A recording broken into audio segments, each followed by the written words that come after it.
Minnesota to the hills of Tennessee, across the plains of Texas, from sea to shining sea, from Detroit down to Houston and New York to LA.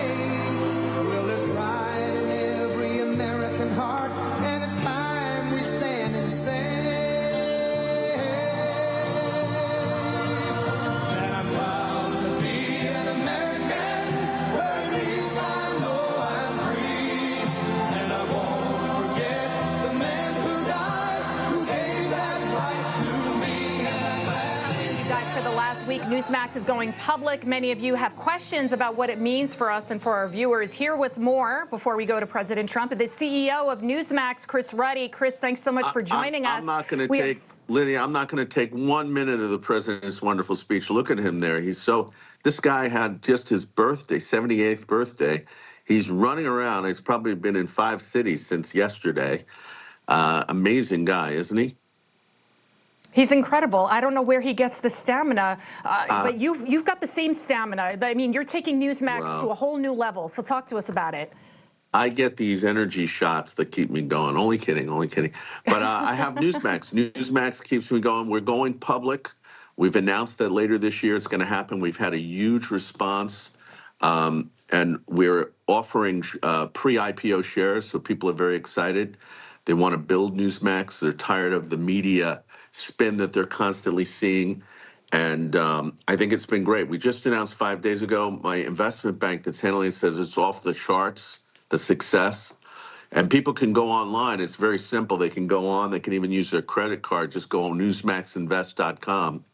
And they'll find out, read the information, read about the opportunity, and really join with us. We want partners all across the country. I think the president's starting, so we don't want to cut that.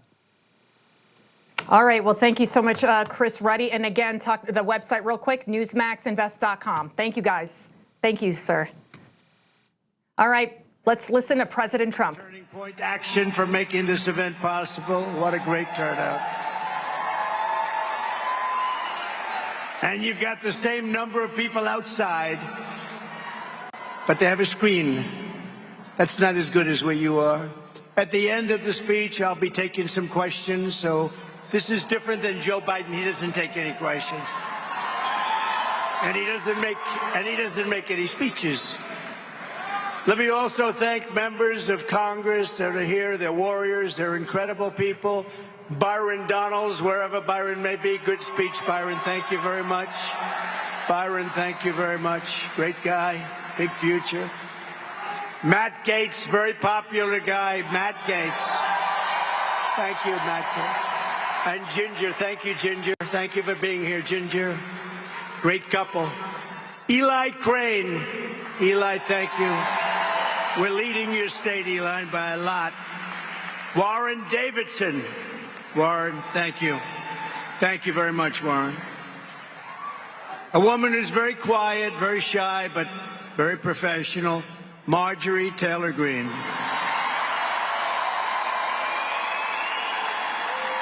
Great person. She's a great person. And Michael Cloud. Thank you, Michael. Congressman Michael Cloud. And former congressman, somebody that almost won New York, which they said was impossible. What a campaign. 2 years late, frankly, because today it's different. The illegal migrants have taken over New York. Today it's different. What a job he did. Former Congressman Lee Zeldin. Lee, wherever you are. Lee, thank you. Also, a person who's really a terrific person. I've gotten to know her well. Congresswoman Tulsi Gabbard. Thank you, Tulsi. Thank you, Tulsi. And you all know my son, Don. He's out there working. He's such a good boy. And Kimberly Guilfoyle. I heard her speak. They really gave some good ones. Thank you, Kimberly. Thank you, Don. A man who is really special, very important. I think the most important man in the room for what we're doing, RNC Chairman Michael Whatley. He's doing a great job. And Michigan GOP Chair, I wanted him from day one. I said, Pete, you got to do it. You got to do it. And he was a great and successful politician. He then went on, I took him as ambassador. Pete Hoekstra, fantastic guy, head of the GOP. Good job. And we have the Nebraska GOP chairman here too, Eric Underwood. Eric, thank you very much. Thank you, Eric, for being here. We have a man who's got a really successful show. Everybody watches it. I watch it as often as I can. And he's a smart guy, and he's actually got a big heart, but I won't tell people that because I'll ruin his reputation. Steve Bannon. Where's Steve? Where is he?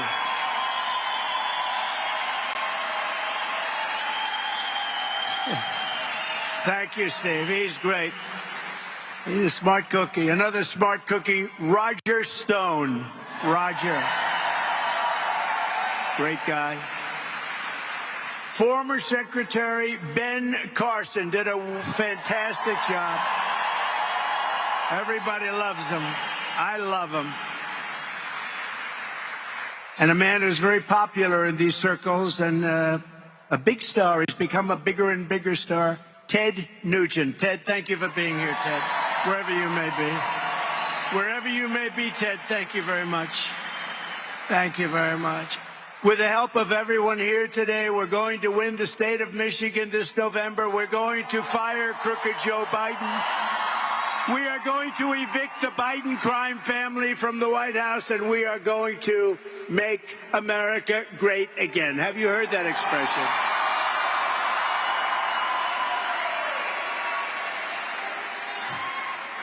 Less than 4 years ago, our border was secure. Inflation was nowhere to be seen. We didn't have inflation. The world was at peace, and America was stronger and more respected than ever before. It was never as respected as it was just 4 years ago. Now, under crooked Joe Biden, the worst president in the history of our country, the world is in flames. Our border is overrun. Inflation is raging. Europe is in chaos. The Middle East is exploding. Iran is emboldened. China is on the march. And the worst, most incompetent person to ever lead this country is dragging us toward World War III. Other than that, I think he's doing a very good job. Do we agree? Other than that, he's doing a fine job. Now, he's the worst. Under Biden, illegal aliens are better off. Terrorists are better off. China is better off. Russia is better off. The cartels are better off. But the American people were far better off under a gentleman named President Donald J. Trump. Have you heard of him? Have you heard of him?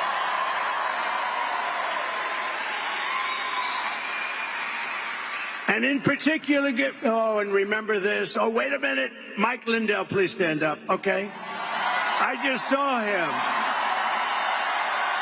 Stand up. Forget about his pillows.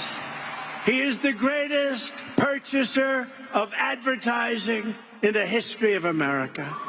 If he could buy my ads, I'd be blanketing the airwaves with it. Thank you, Mike. We love Mike.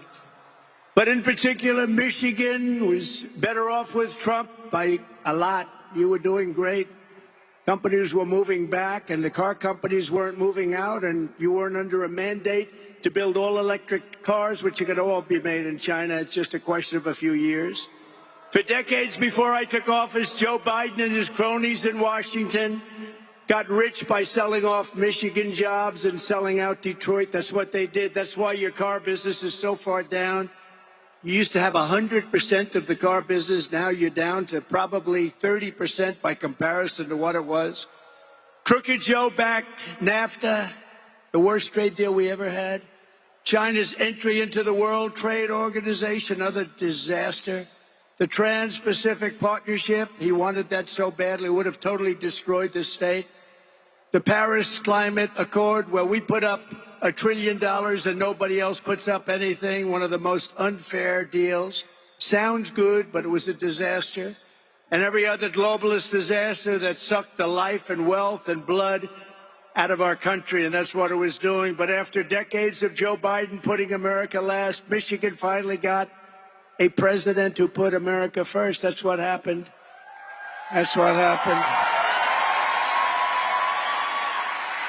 I met a lot of people backstage just now, and they're all saying, sir, we were doing so much better 4 years ago. Everybody was. I stood up to the globalists. I stood up to the outsourcers, corporate lobbyists, and special interests. That's why they don't exactly love me, these people. And I live by the motto, promises made, promises kept. I kept all my promises, kept them all. In my first week in office, I terminated TPP, Trans-Pacific Partnership. Would have destroyed your state, would have really destroyed trade in our country. And I withdrew from the Paris Accord. It was unfair, a disaster.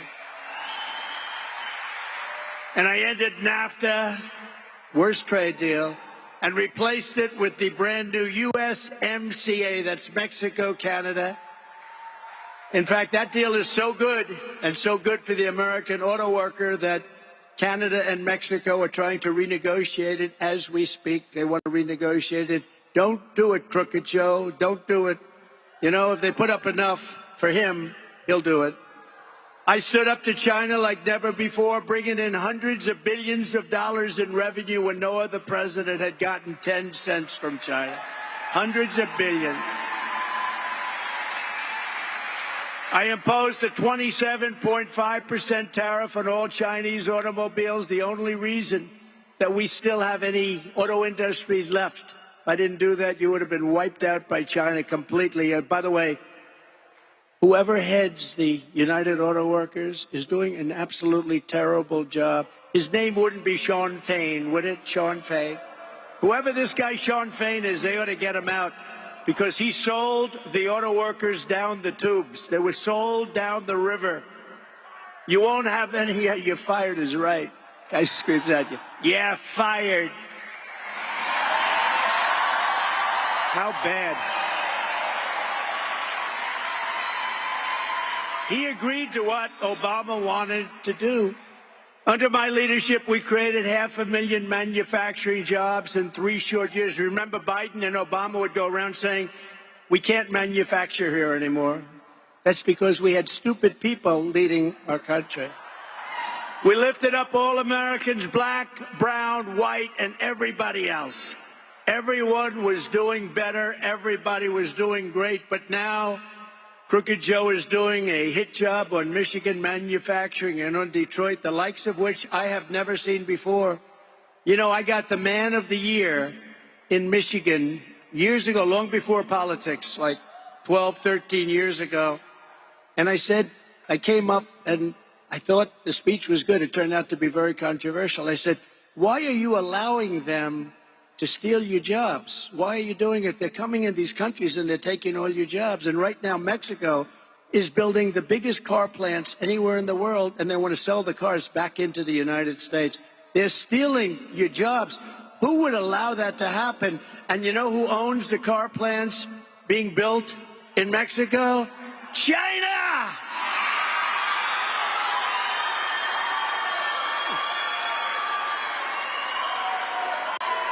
Crazy. It's crazy. Who would believe it?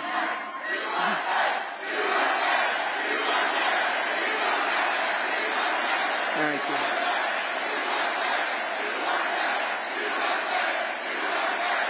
Thank you very much. Low IQ Joe Biden's insane electric vehicle mandate will totally obliterate the U.S. auto industry, and it won't take long. Just so you know, we have the greatest army tanks. I saved it. In Ohio, a plant. When I was president-elect, they said, sir, they want to close our army tank plant. Makes the best tanks in the world. I visited in Lima, Ohio. And I saved it. I said, how can you do this? I looked, the complexity, you'd never be able to build a plant like this.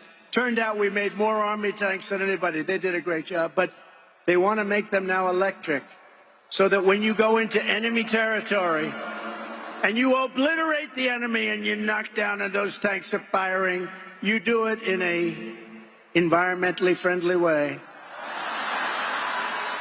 The problem with the army tanks, like cars and like trucks, the problem is that you would have to bring a battery pack along. You're going to pull it like a little wagon, like a child pulls a wagon. So they want to build a army tank, but you know, the battery is very big and very heavy, much heavier than a thing called diesel, much heavier than diesel fuel. And you got to see this tank.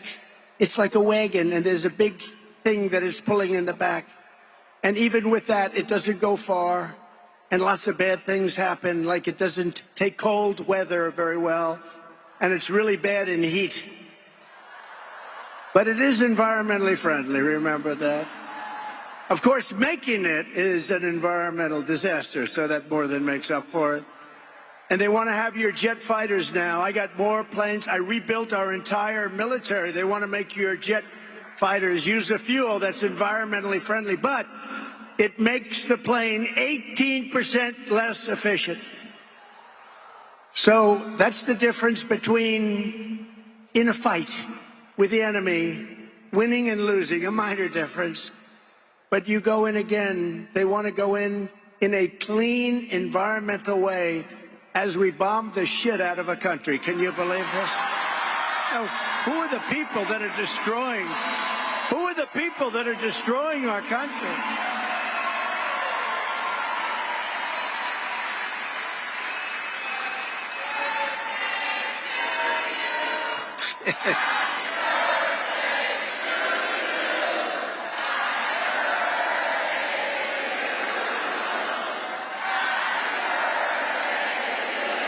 Thank you very much. Thank you.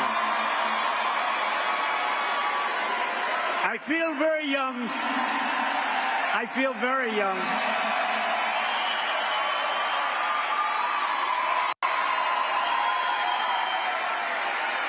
I don't know what it is, but I feel better than I did 30 years ago. I don't know what the hell's going on. I don't know. I feel very good. So we can't let these people destroy our country like this. I mean, they're going crazy. Today you read where they don't want to have any water in your dishwasher. So your dishwasher won't work. And they think that's good. So what you do is you keep having it go on and on and on. The electric bill is 10 times more than the water.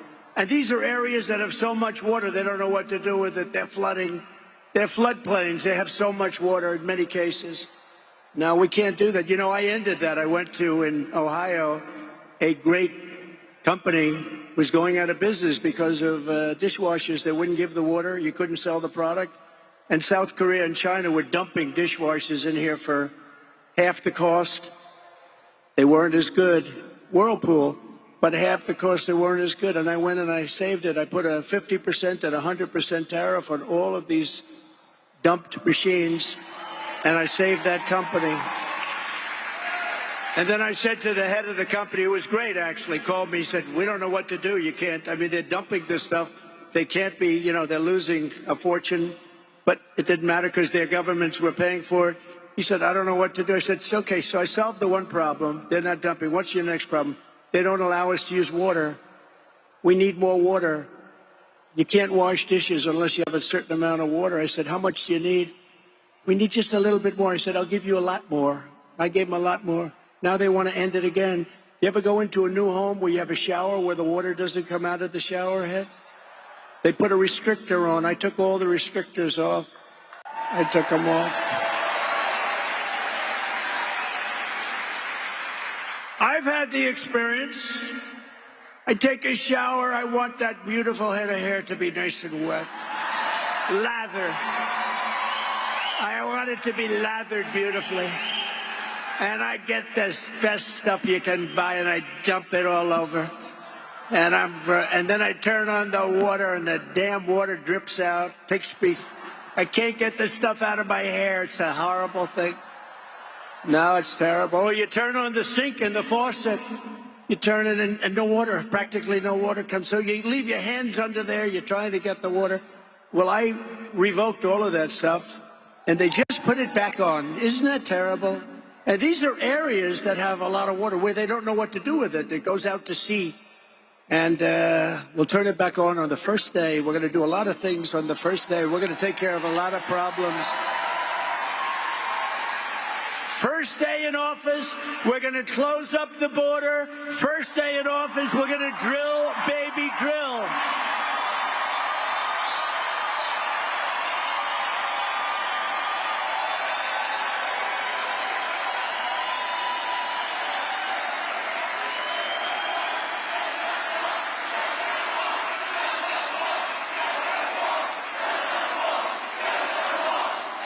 Thank you very much. Think of it. We built hundreds of miles of wall. It was so great. Mexico is not thrilled. I went to Mexico. I said, you got to take back the people you sent in. They said, no, no. I said, in fact, you have to do more than that. You sent so many people. You have to give us 28,000 soldiers. They said, no, why would we do that? The president, who I liked, actually, he's a socialist, but we got along very well. I got along good with all of them, but that didn't mean they loved my policy. My policy was brutal. I mean, think of it. China never paid us 10 cents, I told you. Now they paid us hundreds of billions, you think? And I like President Xi, but you think he really likes me too much? In fact, Biden's having a hard time taking off the tariffs because there's so much money coming in. He doesn't know what to do. But he'll do what his communists tell him to do. But think of it. So Mexico said, no, no, no, we're not going to give you 28,000. I said, yes, you will, 100%. They said, we're not going to give you. Why would we do that? They laughed at me. They thought, what kind of a person is this that would ask for such a stupid request? I said, no, no, you're going to give it 100%. And I had it out a little bit with the president. I said, listen, you and I are friends. Just send me a negotiator, please. And they sent a man, and you've heard this. I told it a couple of times. A handsome man from Mexico, tall, dark, and handsome. He was wearing the most beautiful suit I've ever seen. And I wanted to ask him, who is your tailor? But I said, that's not a good way to start a negotiation. So I figured I wouldn't do that. I'd skip on his tailor. But I said, listen, we want to give, and I said to the Secretary of State, and I said to people that work in the State Department, give me a best of list, 10 best of. I want your best of. The 10 things that you want. And they wrote 10 things down, and a woman from the State Department, a very nice woman, but a lousy negotiator, she said, sir, we've been asking for these things for 25 years. You'll never get them. I said, 100% I'll get them. She said, you won't, sir. I said, just sit back and watch. So this gentleman came in with a beautiful suit, handsome guy. And I said to him, I want 28,000 soldiers. I want a thing called Remain in Mexico. Meaning everybody has to remain in Mexico. They can't come into our country until they're vetted and checked, which was very few people came in. We had the best border in history. Now we have the worst border in the history of the world. But I said, I want 28,000. I want Remain in Mexico. Nobody comes in until they're vetted and checked. I want catch and release. You know what catch and release is? We catch and release, and then we release the people into our country. We say come back in 5 years for a court case, but nobody ever comes back, except for the really stupid ones. Nobody ever comes back. And 7 other things that were worse. And I put the list before him, and he laughed at me. He laughed at me like I was a fool. He laughed at me. I said, do you think I'm a fool? No, sir, but these are foolish things you're asking for. He said, you're going to do it. No, I'm not. I said, you're going to do it 100%. You're sitting there, right? You're going to do it. And now he starts to get a little bit strange because he say, why does this guy have such confidence in this? And I said, you're going to do it? He goes, no way. And I said, way. Then I told him, I said, here's what's happening. If you don't do it, I have before me a document right here. It's right here. And I said, you don't do it, I'm signing this document. This was a Friday afternoon. I said, on Monday morning at 7 o'clock, we're putting on 25% tariffs on everything that comes in from Mexico, including all the cars that you stole from America, all those newly manufactured Mexican cars that come in by the tens of thousands. And then you have 1 month, and it goes to 50%, then it goes to 75%, then it goes to 100, and I think I'll stop at 100. And that's many times more than the cost of 28,000 soldiers. And he said, sir, he couldn't breathe. I said, are you okay? And that beautiful suit. His suit was getting very damp. I said, are you okay? He goes, oh, and by the way, I have to tell you, I had a great word that I was going to use, but it's a curse word. And I was told by a great evangelical preacher just this week, sir, you tell the greatest stories, you're the greatest everything, but sir, please don't use foul language. And I said, sometimes you need foul language to tell a great story, because there's no words like this. He said, sir, you don't. So I was going to use a really terrible word, but it's over in an instant. But the truth is, I think it does look worse. Look at all the media back there. I think it does look worse on television than it sounds in a room. So did you notice I had a blank space right there? I said, here's what you do. You go and tell me. He said, sir, may I take 5 minutes? I'd like to make a phone call back to Mexico. I said, absolutely. Say hello to the president, please. That's who you're calling, right? Yes, sir. How did you know? I said, please be quick because I have a very important appointment coming in. So he went out, came back very quickly. Sir, it would be my great honor to supply you with 28,000 soldiers free of charge. It would be my great honor to create a new policy of staying in Mexico or remain in Mexico. And sir, it would be my great honor to have catch and release in Mexico as opposed to catch and release into the United States. And those other things, sir, we would like very much to do that also. By the way, the woman from the State Department, she almost had like a heart attack. She couldn't believe it. And she was a good woman. She was actually happy. A lot of them would be unhappy because, you know, they would have been right about the point. She was actually happy. She couldn't believe it. I did many, many things like that. I did it with Macron. You saw Macron taking advantage of Biden just the last couple of days. He's looking at him like, how dumb is this guy? What the hell is... They're landing in a parachute, and he turns around not to watch the guy landing, but to watch a tree behind him. And the new and very respected leader of Italy, I didn't know who that was. A woman came up to him and turned him, spun him around like he was a top. He had no idea where the hell he was. He's watching a parachute land, and he turns around to look at trees.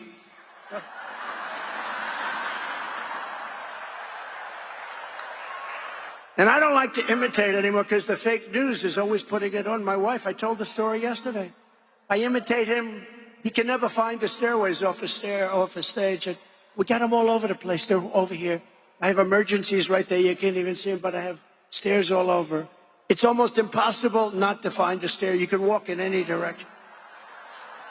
And I imitated him.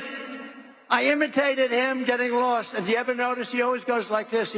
He makes the speech that lasts for about a minute and a half. People come to listen to him. You know how many people come?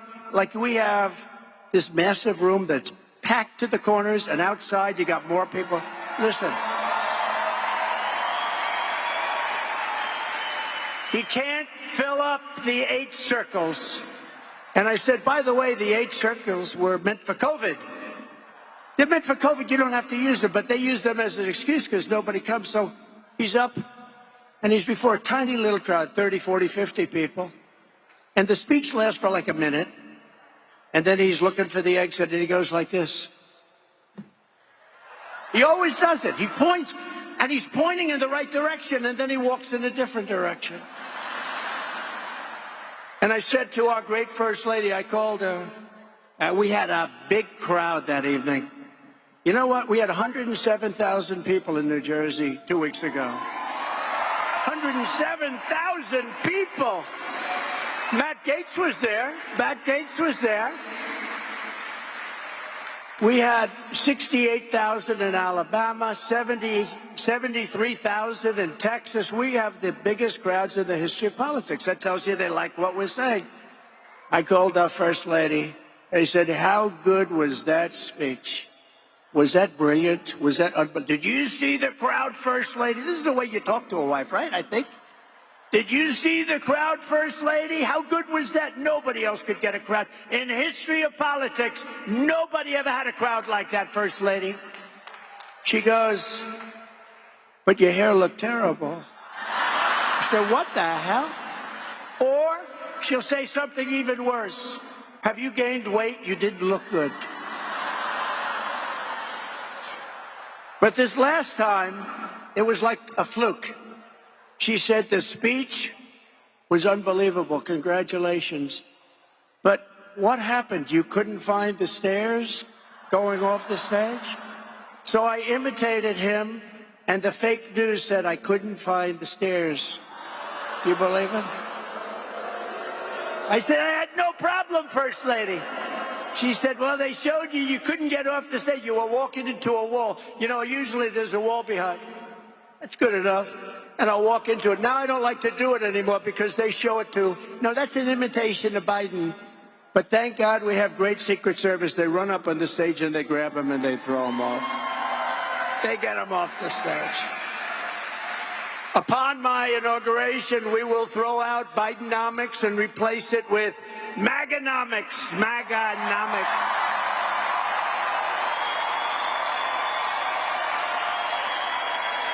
And in less than 4 years, Crooked Joe's inflation nightmare and energy price hikes, the likes of which we've never seen before, they've cost the typical American household $28,000. The monthly cost of a typical mortgage has doubled and tripled even. We had it at $2. Think of this. We were at 2.3%, and he's at probably 10%, but you can't get money. The numbers are crazy, the food numbers, the energy numbers. Yet Joe Biden has no plan. He's got absolutely no plan. He doesn't even know what the word inflation means. I don't think if you gave him a quiz, I think he should take a cognitive test like I did. I took a cognitive test and I aced it. Doc Ronnie Johnson, does everyone know Ronnie Johnson, congressman from Texas? He was the White House doctor. And he said I was the healthiest president he feels in history. So I liked him very much immediately. In fact, he said if I didn't eat junk food, I would live to 200. That's what he said. But I said, Ronnie, should I take a test? He said, well, you know, it's Walter Reed. It's sort of a public hospital. If you don't do well, they're going to find out about it. I said, well, you know, like I'm a smart person. How tough is it? He said, it gets very tough as you get to the middle of it. And I did something that he's never seen done. I aced it. I got every question right. I aced it in front of a lot of people. And I think presidents, you run for president. Now, I understand that it's not constitutional. Can you believe it's unconstitutional to have that test taken? So we have to live with guys like Biden. But you know what? I don't think we're going to live with them for long because I've never seen such enthusiasm. I've never seen anything. We won twice. And we never had anything like what's happening now. But I'll stop Joe Biden's inflation-causing spending spree and impose an immediate moratorium on all of Crooked Joe's hundreds of billions of dollars in waste. He's wasting money at levels never seen before. He's putting all this money into the Green New scam. It's a scam, one of the greatest scams in history. Although I think Zelensky is maybe the greatest salesman of any politician that's ever lived. Every time he comes to our country, he walks away with $60 billion. And I like him. You know, on the impeachment hoax #1, he was very good. He said, no, the president didn't threaten me at all. He could have been a grandstander and said, I was threatened, right, Matt? He could have said, I was threatened. So I like him. But he's the greatest salesman of all time. He walks in. So now here's the beauty. He just left 4 days ago with $60 billion, and he gets home and he announces that he needs another $60 billion, else it never ends. It never ends. I will have that settled prior to taking the White House as president-elect. I will have that settled. Got to stop it. Would it never happen? To fight Joe Biden's inflation, I will stop the Biden migrant. This is a Biden migrant invasion. An estimated 50% of inflation has been caused by the soaring cost of housing, which is skyrocketing due to Joe Biden's tidal wave of illegal immigration and high interest rates. And they're putting these illegal aliens into luxury hotels as our great warriors lie on the streets. We have people that came into our country illegally, and they're living in hotels and even luxury hotels, and our veterans are lying in the streets. How sick is it? Sick. And by the way, when we ran the VA, we had a 92% approval rating, and we took it up from 41%, which I don't even think was 41, and now it's back to where it was. So many of the things we did, they wanted to end. We took care of our veterans at a level that nobody's ever seen before. One thing we said, if you have to wait online, and I had to get this done through Congress, if you had to wait online for more than one day, you go out to a private doctor, get yourself better, or we pay the bill, right? That sounds sensible. People were waiting for 3 months, for 4 months, for 2 weeks. Can you imagine you want to see a doctor, you really feel badly, and he says, good, come back in about a month and a half? People were becoming terminally ill that would have had a minor, they would have gotten a shot, or they would have taken a pill. They were becoming terminally ill. Anybody waits more than 24 hours, you couldn't see a doctor. You go to a private doctor, and we pay the bill. We had prices. We had schedules.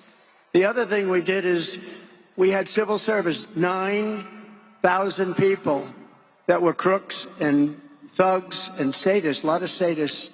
They enjoyed beating up our wounded warriors in less than prime time. You know, in prime time, they would have gotten the hell beat out of them, but our people were in bad shape, and they would beat them up. We had sadists. Can you believe this is a country, but it's the way it is.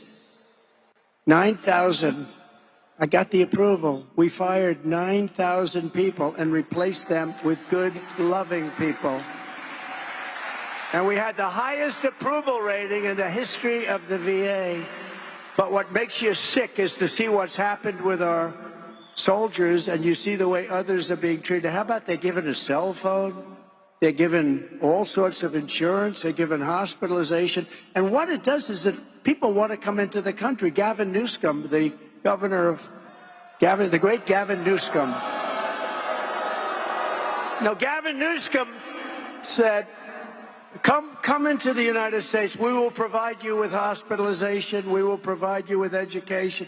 They're actually taking the chairs of our students, sitting there with a language that we've never even heard about. You know, there are languages that we have nobody in our country that can even speak. There are a lot of languages out there.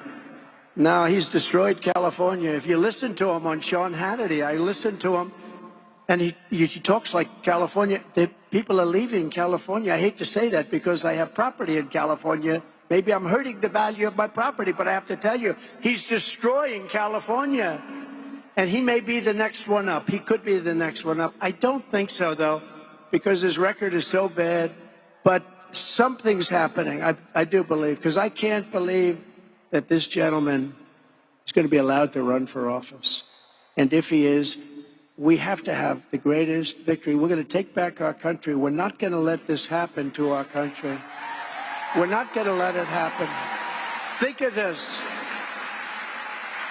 A week ago, I woke up and I heard that Russia has nuclear-powered submarines in Cuba. That's 60 miles off the coast of Florida. And they have what you call destroyers, very destructive ships, actually, missile-carrying ships, numerous of them in Cuba. Now, that's a total lack of respect. And because the fake news is so fake, they don't want to report it. Because when you think about how bad that is, Putin would never have done that with me. He never would have gone into Ukraine with me. He just wouldn't have done it. And, of course, when the oil price hit almost $100 a barrel, that gave him the right to do it also. He's the only one made money prosecuting a war. But all of those things would have happened. You would have never had October 7th in Israel. You would have never had that. There was no attack because Iran was broke. When Trump was president, Iran was broke. I told China, you can't buy. I told other countries, you can't buy the oil.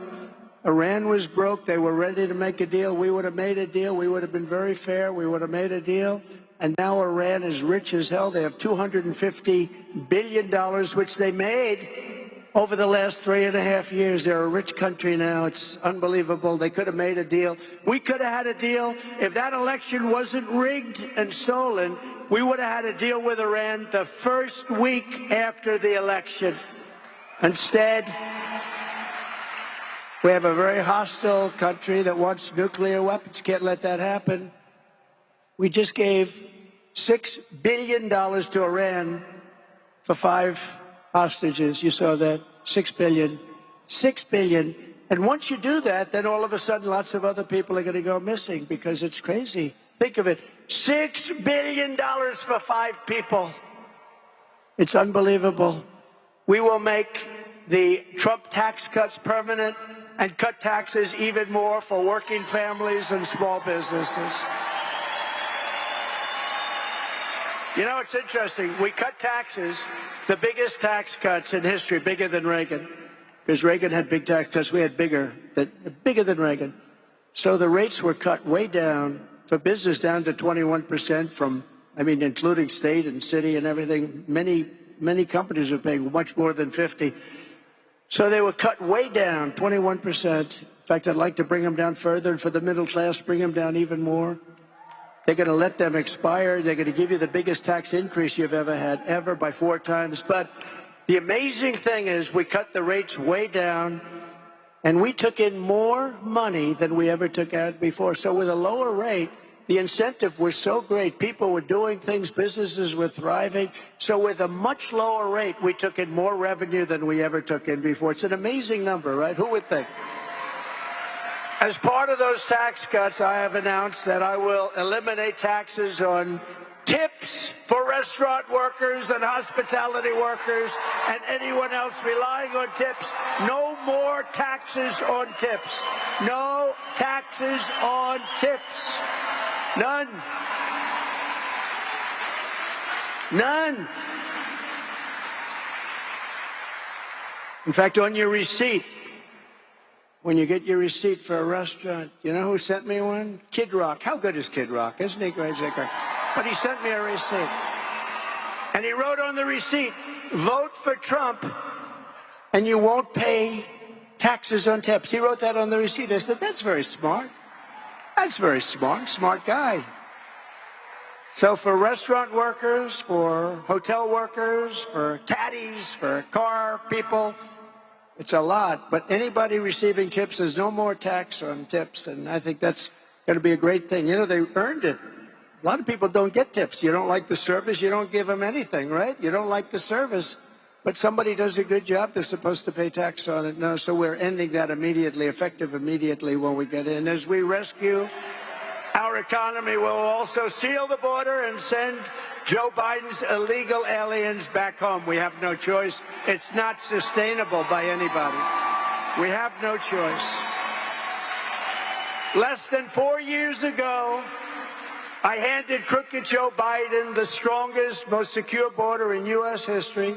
We built 571 miles of border wall. We ended all catch and release. We shut down asylum fraud like nobody's ever thought even imaginable.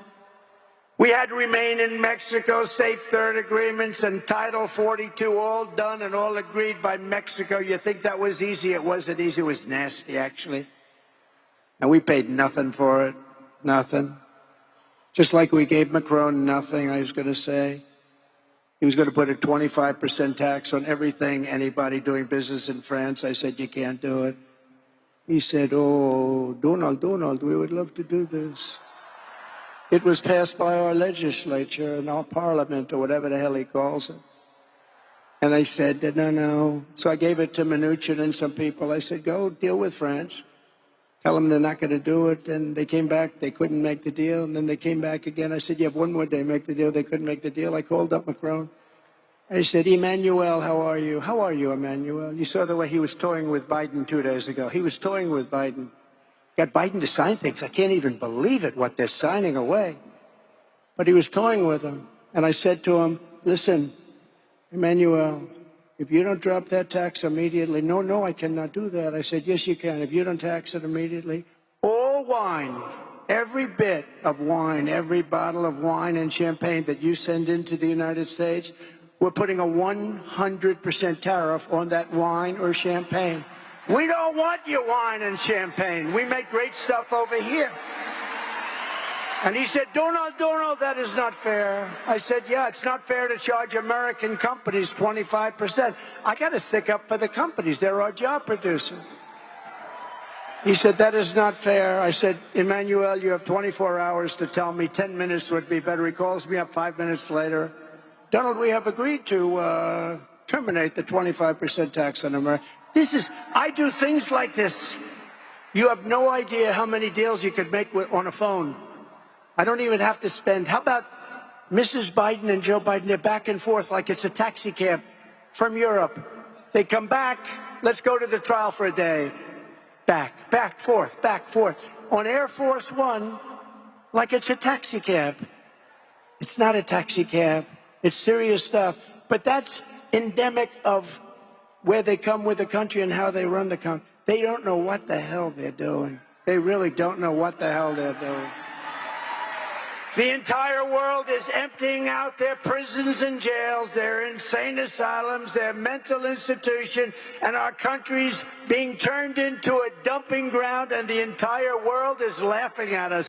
They say, how stupid are the leaders of America? And they are stupid. Earlier this week, ICE arrested not one, not two, but 8 suspected terrorists. They're pouring in at levels that nobody's ever seen before. And we're going to pay a big price. We got to get them out fast. One of the first things I'm doing, we're getting them out fast. According to reports, many of these terrorist savages entered through Joe Biden's open border, and Crooked Joe released them immediately into the United States. He set them loose to spread their terror network all across America. Under Biden, there has been this is, by the way, Border Patrol. This isn't me. Somebody would say, oh, that's Trump. This is Border Patrol. There has been a 3,000% increase in the number of people on the terror watch list crossing the southern border. 3,000%. 3,000%. The choice for every voter this November is clear.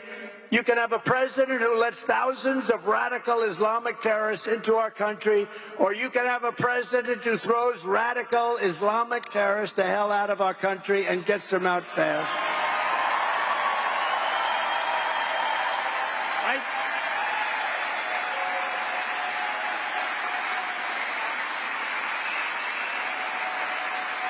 Crazy. On day one of my new administration, we will begin the largest deportation operation in American history. We have no choice. This is not sustainable.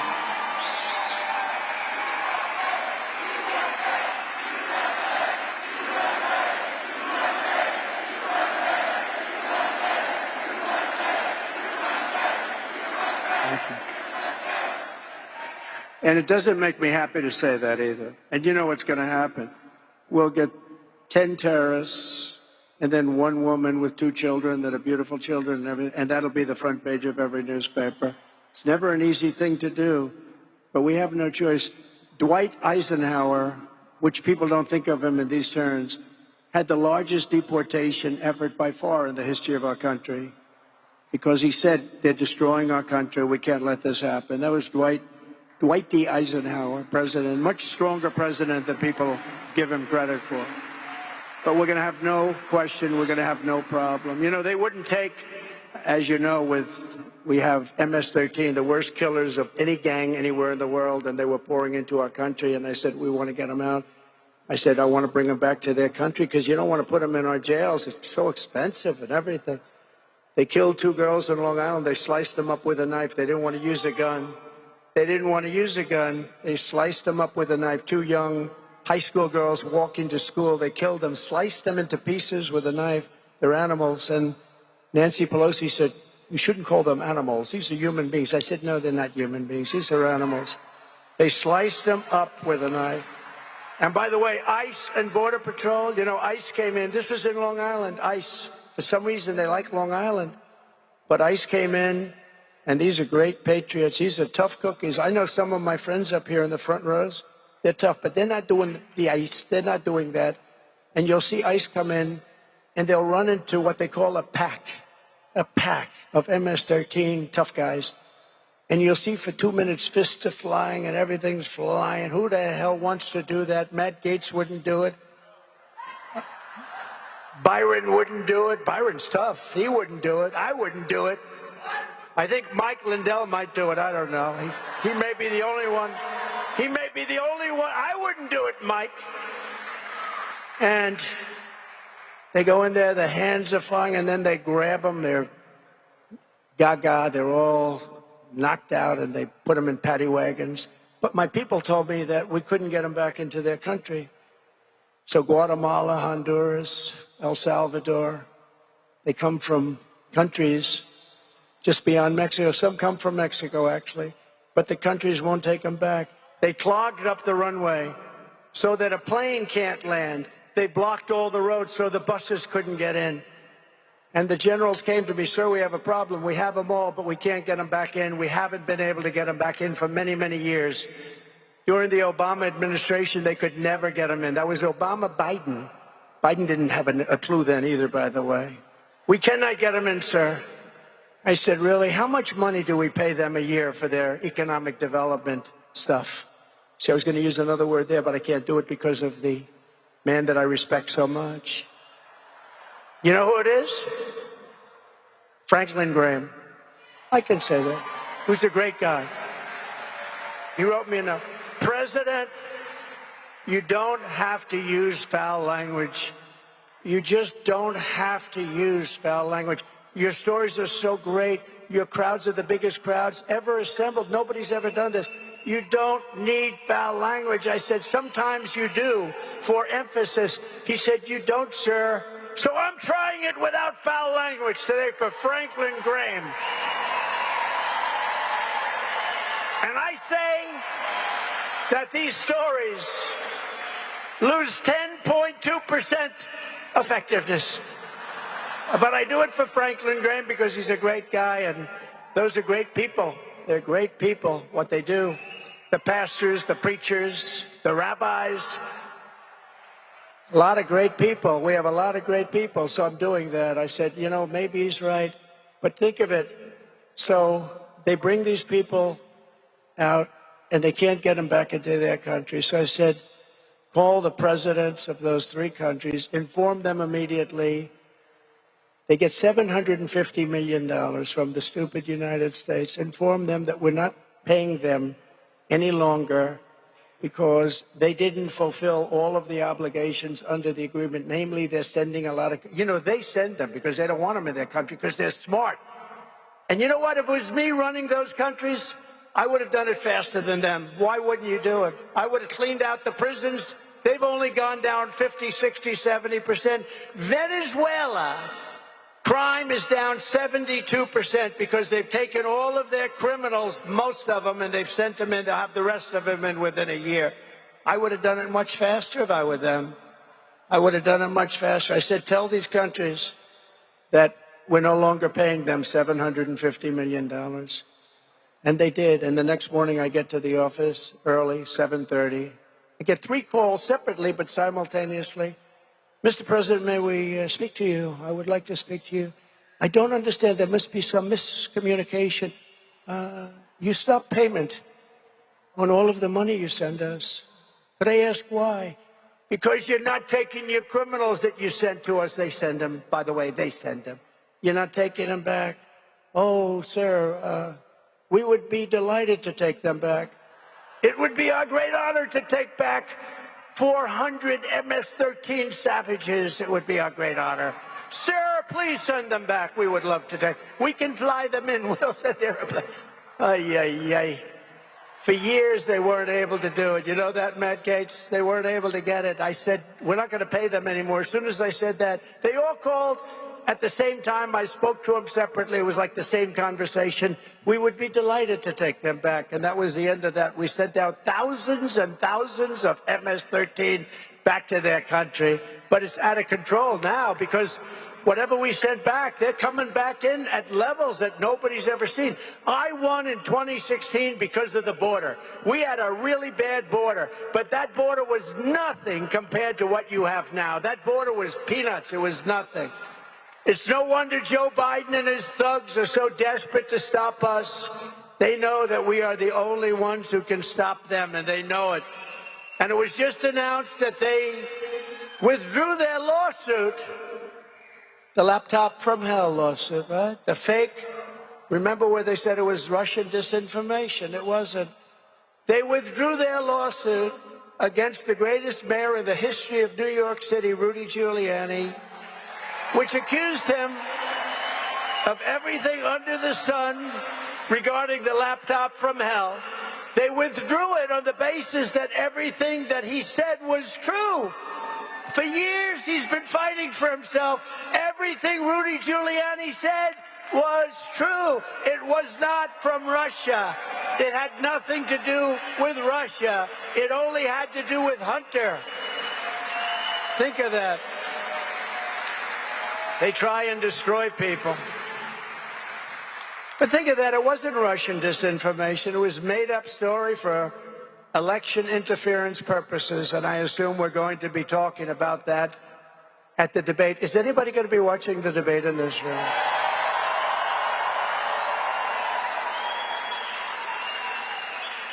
You know, they gave me an offer that I couldn't accept. They said it's fake Tapper is the moderator. They said it's a sit down. It's a very sterile room. Nobody in. Nobody allowed in. Nobody allowed, not even your family. Nobody allowed in. There'll be no audience whatsoever. And they turn off your mics when you finish speaking. They're trying to make this very exciting, right? They turn off your mics so that you can't talk while the other man is talking, but maybe that's a good thing. Maybe that's positive. Let him talk. But so they assumed that I would say no because, you know, you got CNN, fake news, which their camera just went off. Look, their camera just, the light just went off. The CNN.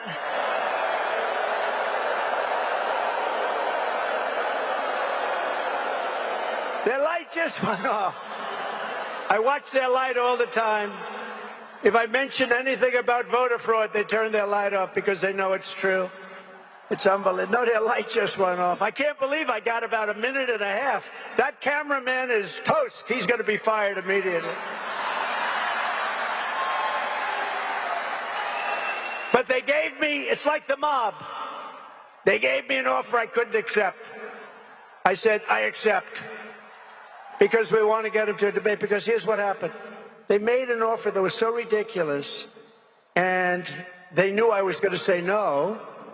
And then they could go, they say, Biden wanted to debate, but Trump refused to debate, right? But Trump refused to debate. He wouldn't do it. But I said yes, and now they don't know what the hell to do.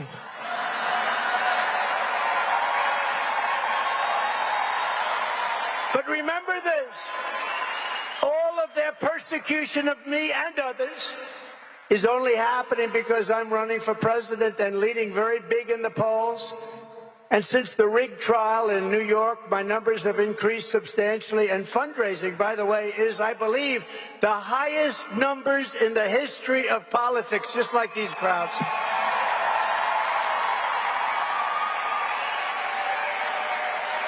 Because you know what? The people of our country know, they know it, they watch it, they see it's fake, it's rigged. There was no crime. The greatest legal minds in the country, Alan Dershowitz, Andy McCarthy, Greg Jarrett, all of them, great. These are great legal minds, all of them, every single one of them. Greg Jarrett wrote the most beautiful report. Every single one of these legal minds, I have 15 of them. Not one of them. Jonathan Turley has been unbelievable. Great. Very talented guy. The great one. You know who the great one is? Mark Levin. Mark Levin. Mark Levin came out. He said, this is the most horrible thing. They all come out and said, there's no crime, there's no trial, this trial shouldn't be had, et cetera, et cetera. And then I couldn't defend myself because I got a gag order. This is the first time in history a president, a former president, And now the guy that beat all the Republicans in a record fashion, faster than anybody has ever done it. And now the candidate, Republican candidate, big deal, Republican candidate, that's big stuff. The President of the United States has a gag order where I'm not allowed to speak because the judge doesn't want the truth to come out. And he knows I'm the one that when I talk, they listen, people have listened. And that's why the polls went higher. I'm the only one in history who got indicted and my numbers went up. I'm the only one in history who got impeached and my numbers went up. There's never been another candidate in history. When you get indicted or you get impeached, the following events take place. You call for a microphone immediately. Please set up a microphone. Could you do it like quickly? Yes, sir. He then gets to the microphone. He goes, ladies and gentlemen, it's been a great honor to serve you. But I will be leaving office. I have to be careful because they'll put this on as though I'm saying it. So I have to intersperse it with statements like, this is just sarcasm. But they get up to a microphone and they say, I'll be leaving office now. I will fight for my name and reputation. And I will bond and get closer to my family. And you never hear from the poor guy again. That's the end of him, right, Mike? That's the end of the... I've seen it about 200 times. I'm the only one that told the truth. I'm the only one that explained it. And I didn't have to because the people knew it. And they know me so well. They know me so well. They get it. I got indicted more than the legendary Alphonse Capone. Has anyone heard of Alphonse Capone? Scarface. He was so mean that if he had dinner with a person and if he didn't like him, he would kill the person. They would never find him again. Like Mike Lindell. He wouldn't like Mike. Because, you know why? He'd say, those ads, they are driving me crazy. Let's get rid of this guy. He couldn't stand those ads. Al Capone would take Mike out in 2 minutes. Mike's beautiful new wife would say, what the hell happened to my husband? You'd never be found.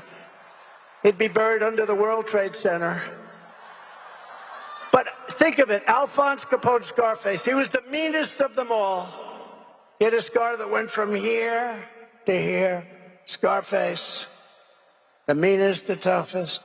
I got indicted more than he did, and I didn't do anything wrong. I didn't do anything wrong. Even these great scholars, Jonathan Turley said there is no crime. Andy McCarthy said there is no crime. There's no crime. There was no crime. It's a rigged deal. We have a rigged country. We have rigged elections. We have open borders. Think of it. And the court system now is under siege. It's under siege. We have a lot of problems in this country. On top of that, we could end up in World War III because we have an incompetent leader that should never have been there. He's an incompetent man. As of today, we're leading Biden nationally and in every single battleground state, including the wonderful state of Michigan. Have you heard of Michigan?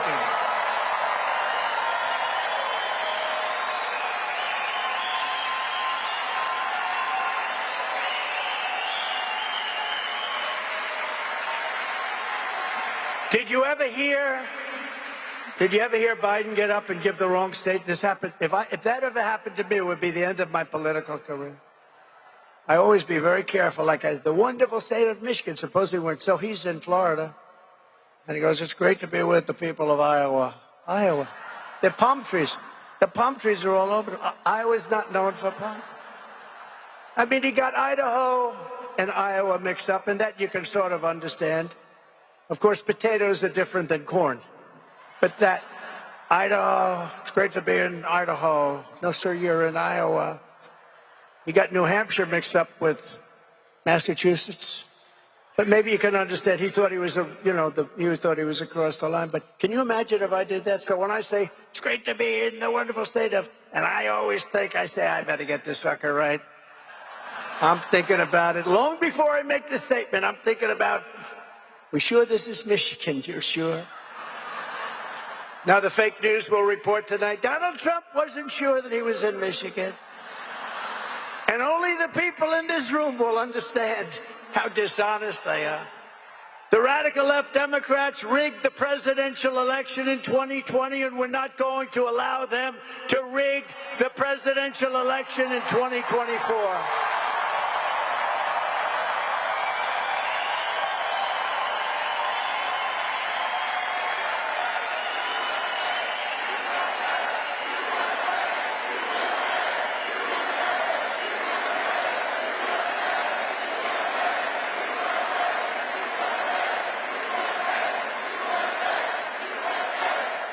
I will tell you, 2016 was that the coolest evening maybe in history? Maybe. The only thing that's going to blow it away will be November 5th. If we win on November 5th, I think it'll be the greatest political event in history. I actually think a victory on November 5th, which actually starts much earlier. Remember, Pennsylvania, September 22nd. North Carolina, September 6th. They start earlier. You know, it's sad when you have to go months early. It's crazy. What are they doing with all these votes? What are they doing? But Michael Whatley's doing a fantastic job, along with Lara, doing a fantastic job at the RNC. I said, we don't need votes. And Charlie Kirk is helping. He's got his army of young people. These are young patriots. These are young patriots. They don't want to see happen what's been happening in our country. Thank you, Charlie.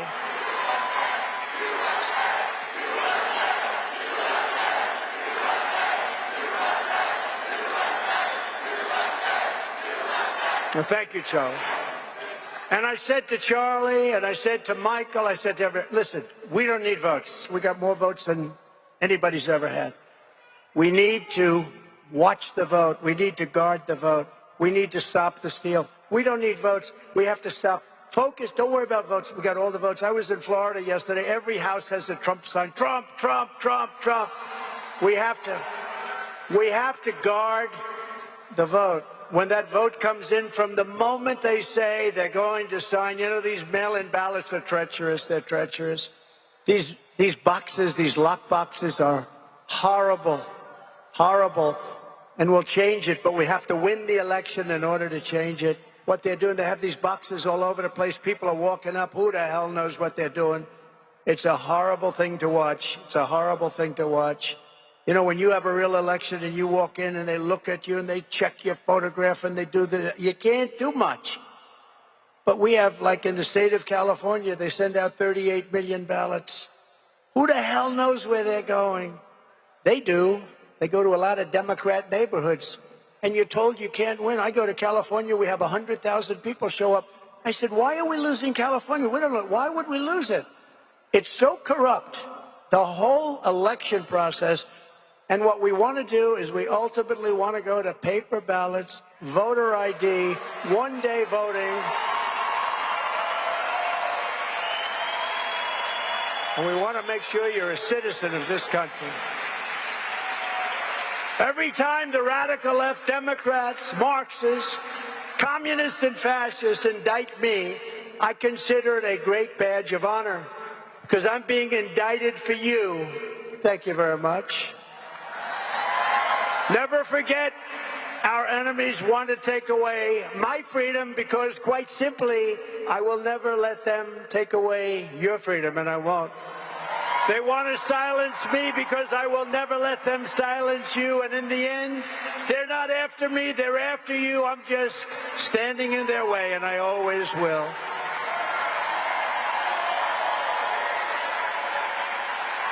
From the very first day that it's we, not me, it's we, that we take back the White House from crooked Joe Biden, I believe we're going to have the 4 greatest years in the history of our country. Before I even arrive at the Oval Office shortly after we win the presidency, I will have the horrible war between Russia and Ukraine settled. We're going to get it settled and stop the death. Under my leadership, we had no new wars. Hillary Clinton, she used to say, Look at him, listen to him. He's going to start wars. No, I stopped wars. We defeated 100% of the ISIS caliphate. We brought our troops back home. I had no new wars. I started no wars, first time in 78 years. Instead of a globalist warmonger, and that's what you have. In the White House, you finally had a peacemaker at 1600 Pennsylvania Avenue. These terrible wars, these horrible wars that were started, they never end. We call them the endless battles. Biden's weakness and failure are putting us in grave danger. As president, I will restore peace through strength. In my next term, we will build a great iron dome over our country like Israel has. A dome like has never been seen before, a state-of-the-art missile defense shield that will be entirely built in America and create jobs, jobs, jobs. It will be the greatest dome anywhere in the world. Israel has a dome. Why shouldn't we have a dome? We're going to have the greatest and most sophisticated. And by the way, Ronald Reagan wanted a dome. He was right, but the technology wasn't anywhere near that. You could never have done it then. Today we have technology. Look at Israel the other day. 300 missiles shot, and everyone but one was knocked out of the air. 300. To further secure America's future and create opportunity for young people, I will end Joe Biden's war on crypto, and we will ensure that the future of crypto and Bitcoin will be made in America. If we don't do it, China will. If we don't do it, other countries will. I will always protect Medicare and Social Security for our great seniors. And you know, your Social Security and Medicare are under siege because of the people coming over the border. And the people coming over the border, all those millions of people, they're inflicting tremendous harm to our black population and to our Hispanic population. Those people are suffering because their jobs are being taken, their hospitals are being taken, their schools are being taken. They're the ones that suffer most. You know who else suffers? Unions. No union's going to be able to be sustained like this. We will end the weaponization of our government. We will bring back law and order to our country. We will take care of our police officers and our great law enforcement.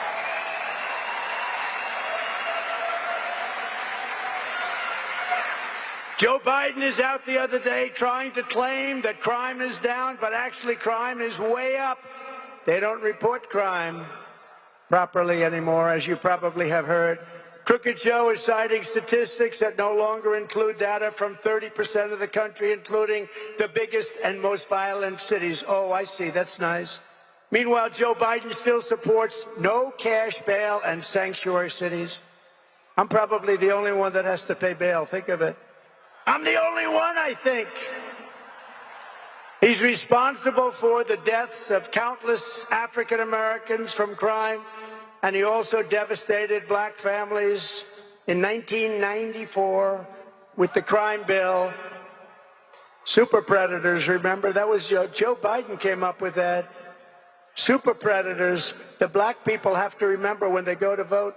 That was 1994 crime bill. Super predators, Joe Biden. When I'm president, we will end sanctuary cities. We will once again support our police. We will be going and rebuilding our cities into beacons of hope, safety, and beauty better than they ever have been before.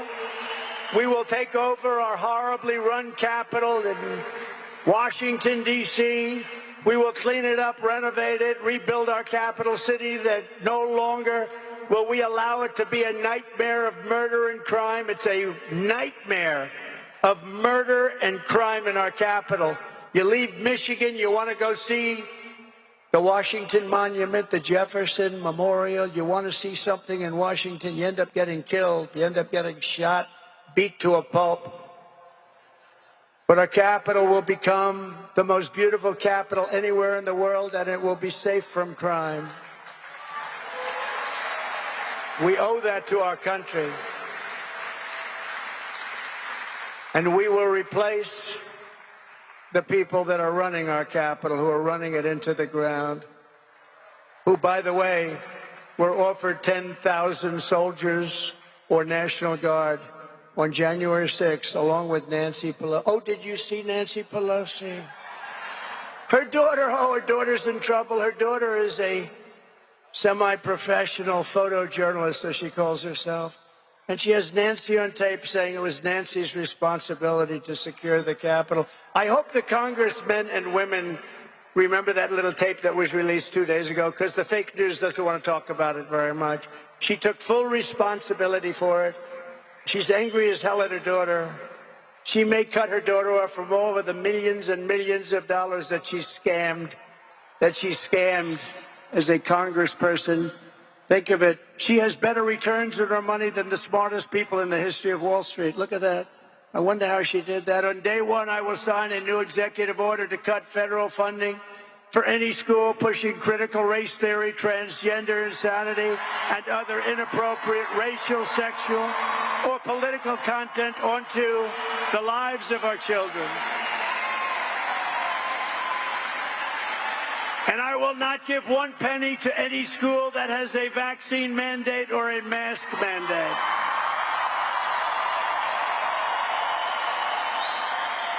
And I will keep men out of women's sports. And I will fully uphold our great Second Amendment. NRA endorsed me, gave me their full endorsement. Thank you to the NRA. We will protect innocent life, and we will restore a thing called free speech. It's being taken away from us by these radical thugs.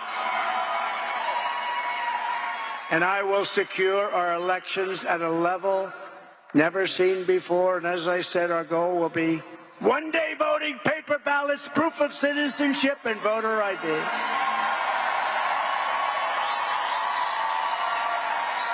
But we have to win. Republicans have to win. We want a landslide that is too big to rig. Remember that, too big to rig. How do you win it? There's a point at which they can't cheat. We want a landslide that is too big to rig. You know, we're leading in places that we've never led for 40, 50 years. Minnesota, we're leading by 2. We're leading in Virginia. We're leading in a lot of states that were not states that people even think about. No, we want a landslide. Remember the term, too big to rig. If you took the 10 worst presidents in the history of the United States and added them up, they would not have done near the destruction to our country as Joe Biden and the Biden administration have done. Take the 10 worst, add them up. He's worse than the 10 worst put together. The only good thing is Jimmy Carter is happy because his presidency was brilliant by comparison to Biden. So if you want to save America, I'm asking everybody to go out and, quote, swamp thevoteusa.com to make a plan to vote either by mail or early in person or on election day. Get out and vote and watch your vote. If you want to volunteer to help us turn out voters in your neighborhood, sign up. Get trained at TrumpForce47.com. You got to watch your vote because they destroy votes. They terminate your vote. They do all sorts of things. Watch your vote. You can do it. In conclusion, from Marquette to Midland, from Lansing to Flint, and from Grand Rapids to right here in Detroit, we stand on the shoulders of red-blooded Michigan patriots who laid the railroads, worked the factories, tilled the fields, forged the steel, fought the battles and won the victories that built the Motor City and made America into the greatest and most powerful nation in the history of the world. And we're going to bring back your auto industry at a level greater than it was 30 years ago.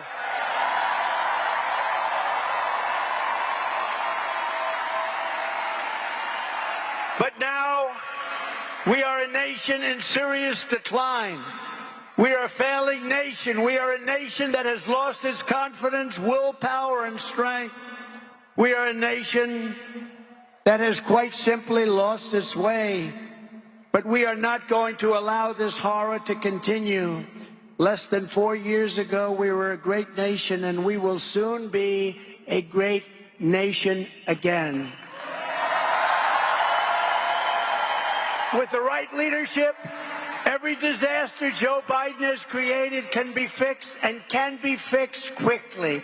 Every problem can be solved, and every wrong can be rectified, and we will do it all so fast. You will be so proud of your country again. You will walk outside, and your chest will be out there. You will be having that beautiful red hat. We have everybody with that beautiful, beautiful red hat that says, "Make America Great Again." We love it. By this time next year, America's borders will be shut, sealed, and secure. And again, people will come into our country, but they'll come in legally. They're going to come in legally. And by this time next year, inflation will be in full retreat. Our economy will be roaring back. Optimism will be surging. American pride will be soaring. The American dream will be thriving again for citizens of every race, religion, color, and creed. Law and justice will reign all throughout our land. Freedom will be restored. The flame of liberty will be burning bright. Joe Biden, the worst president in the history of our country, will be a fading, horrible memory of the past. And our great silent majority and the once forgotten men and women of our country will be the ones shaping America's magnificent future when I am the 47th president of the United States.